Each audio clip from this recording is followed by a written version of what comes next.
नमस्कार। देवरिया की आवाज रेडियो केसरी से प्रस्तुत है स्थानीय हालचाल। पहले मुख्य हालचाल। अब नागरिक भी निभाएंगे सुरक्षा की ड्यूटी। 3 लाख से अधिक उपभोक्ता उठा सकते हैं बिजली बिल राहत योजना का लाभ। एसआईआर का एसडीएम ने किया निरीक्षण। बीएलओ पर हमला करने वाले 4 लोगों पर केस दर्ज। जहरीला पदार्थ खाने से किशोरी हुई अचेत। स्थानीय हालचाल के इस अंक के साथ मैं अनिकेत मिश्र। अब हालचाल विस्तार से। देशभक्ति और सेवा का जज्बा अब सरकारी कार्यालयों तक सीमित नहीं रहेगा। जिले का अब हर नागरिक भी देश का सच्चा रक्षक बन सकेगा। जिले में नेशनल सिविल डिफेंस कार्यालय खोल दिया गया है। स्वयं सेवकों से इसके लिए आवेदन भी मांगे गए हैं। स्वयं सेवकों का चयन होने के बाद उन्हें विशेष परिस्थितियों में बचाव के लिए प्रशिक्षण दिया जाएगा। ये स्वयं सेवक अवैतनिक होंगे। नेशनल सिविल डिफेंस कार्यालय अभी तक इधर गोरखपुर में ही संचालित हो रहा था। इस संगठन का गठन 1968 के नागरिक सुरक्षा अधिनियमों के तहत किया गया है। इसका उद्देश्य शांति काल में जनता को युद्ध जैसी परिस्थितियों, आपातकालीन हालात और प्राकृतिक आपदाओं से निपटने के लिए लोगों को तैयार करना है। जिले में हाल ही में इसका कार्यालय खोला गया है। जिले में इसका नियंत्रक जिला पदाधिकारी दिव्या मित्तल को बनाया गया है, जबकि प्रभारी एडीएम सीमा पांडे को बनाया गया है। नागरिक सुरक्षा कोर में शामिल होने के लिए 18 से 60 वर्ष की आयु के स्वस्थ, सक्रिय और राजनैतिक और अच्छे चरित्र वाले महिला व पुरुष आवेदन कर सकते हैं। न्यूनतम शैक्षणिक योग्यता कम से कम हाई स्कूल होनी चाहिए। जिलाधिकारी दिव्या मित्तल ने विकास भवन के गांधी सभागार में विद्युत वितरण मंडल देवरिया के अधीक्षण अभियंता के साथ बैठक की। इसमें अधीक्षण अभियंता ने उपभोक्ताओं के लिए लागू होने वाली बिजली बिल राहत योजना के बारे में जानकारी दी। उन्होंने बताया कि इस योजना के तहत उपभोक्ताओं को 100% सरचार्ज छूट के साथ मूलधन पर 25% तक भी छूट प्रदान की जाएगी। यह योजना 1 दिसंबर से शुरू होगी और फरवरी 2026 तक 3 चरणों में लागू होगी। उन्होंने बताया कि विद्युत वितरण मंडल के अंतर्गत लगभग 3,10,000 उपभोक्ताओं को इस योजना का लाभ मिलेगा।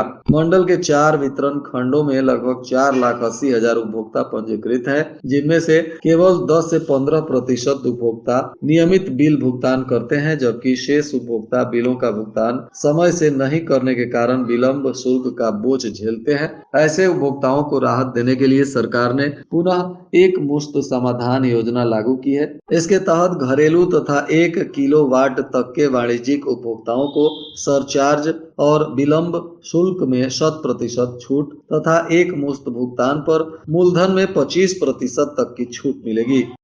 रुद्रपुर में उप जिलाधिकारी हरिशंकर प्रसाद ने मतदाता विशेष गहन पुनरीक्षण अभियान का जायजा लिया। यह समीक्षा रुद्रपुर नगर स्थित दुग्धेश्वर नाथ इंटरमीडिएट कॉलेज में की गई। इस दौरान खंड शिक्षा अधिकारी राजकिशोर सिंह भी उपस्थित रहे। बैठक में बूथ लेवल अधिकारियों की बूथवार समीक्षा की गई और इसमें फॉर्म भरने से लेकर फॉर्म इकट्ठा करने से संबंधित सभी विषयों पर और समस्याओं पर भी चर्चा कर आवश्यक दिशा निर्देश दिए गए।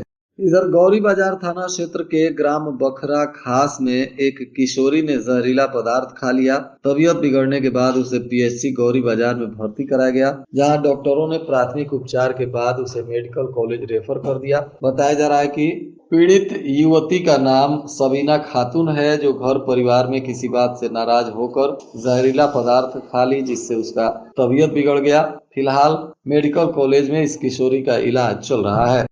इधर मतदाता सूची संशोधन के लिए एसआईआर फॉर्म बांटे जा रहे हैं। इसी बीच एक बीएलओ पर हमला करने का मामला सामने आया है। नगर पालिका परिषद देवरिया में कर संग्राहक कृष्ण मोहन कुशवाहा अपने निर्धारित क्षेत्र उमा नगर पश्चिमी में फॉर्म वितरण कर रहे थे, तभी एक युवक और उसके परिवार के लोगों ने उन पर लाठी डंडों से हमला कर दिया। बताया जा रहा है कि हमले में बीएलओ गंभीर रूप से घायल हो गए। इसके बाद पीड़ित कृष्ण मोहन कुशवाहा ने बताया कि वे घर घर जाकर एसआईआर फॉर्म वितरित कर रहे थे। इसी दौरान अभय राजभर पुत्र ओम प्रकाश राजभर ने उनसे तुरंत फॉर्म देने की जिद की और उनके काम में बाधा डाली। बीएलओ द्वारा समझाने का प्रयास किया गया, परंतु आरोपी नहीं माना और विवाद करने लगा। आरोप लगाया गया है कि बीएलओ पर लाठी डंडे से हमला किया गया, जिसमें आरोपी के परिवार के लोग भी शामिल हुए। पुलिस ने अब इस मामले में केस दर्ज कर लिया है और जांच पड़ताल कर रही है। शनिवार को भी शहर के कई क्षेत्रों में पीड़िया का व्रत धूमधाम से मनाया गया। इस दौरान युवतियों ने गाय के गोबर से बनाई गई पीड़िया को नदी और पोखरों में विसर्जित किया। प्रदेश की राज्य मंत्री विजय लक्ष्मी गौतम के आवास पर भी मतदाता सूची पुनरीक्षण के विषय पर एक बैठक की गई। इसमें संगठन से जुड़े प्रमुख पदाधिकारी और क्षेत्रीय कार्यकर्ता भी उपस्थित रहे। बैठक का मुख्य उद्देश्य एसआईआर से संबंधित योजनाओं के क्रियान्वयन, क्षेत्रीय आवश्यकताओं और आगामी कार्यकर्ताओं को व्यवस्थित करना बताया जा रहा है। इधर बरहज में विशेष अनुसंधान शाखा एसबीआई में लखनऊ और गोरखपुर की टीम पहुंची।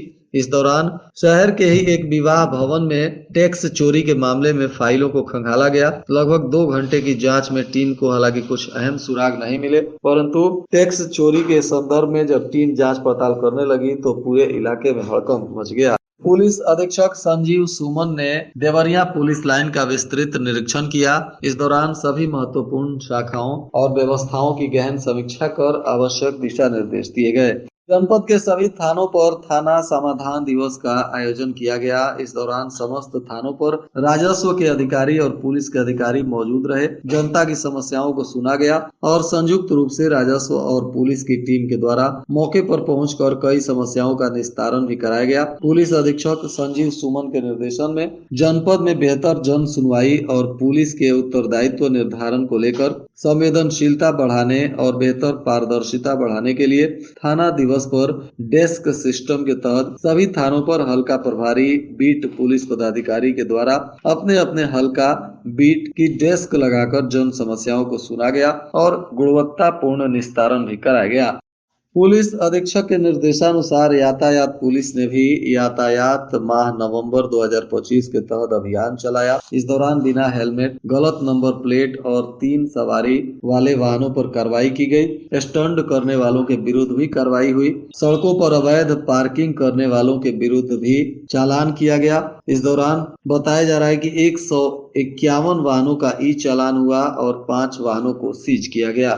और आज के मौसम का तापमान देवरिया में न्यूनतम 16 डिग्री सेल्सियस और अधिकतम 27 डिग्री सेल्सियस रहने की संभावना है। अंत में मुख्य हालचाल एक बार फिर। अब नागरिक भी निभाएंगे सुरक्षा की ड्यूटी।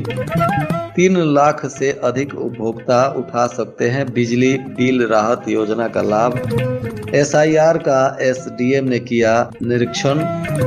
बीएलओ पर हमला करने वाले 4 लोगों पर केस दर्ज। जहरीला पदार्थ खाने से किशोरी हुई अचेत।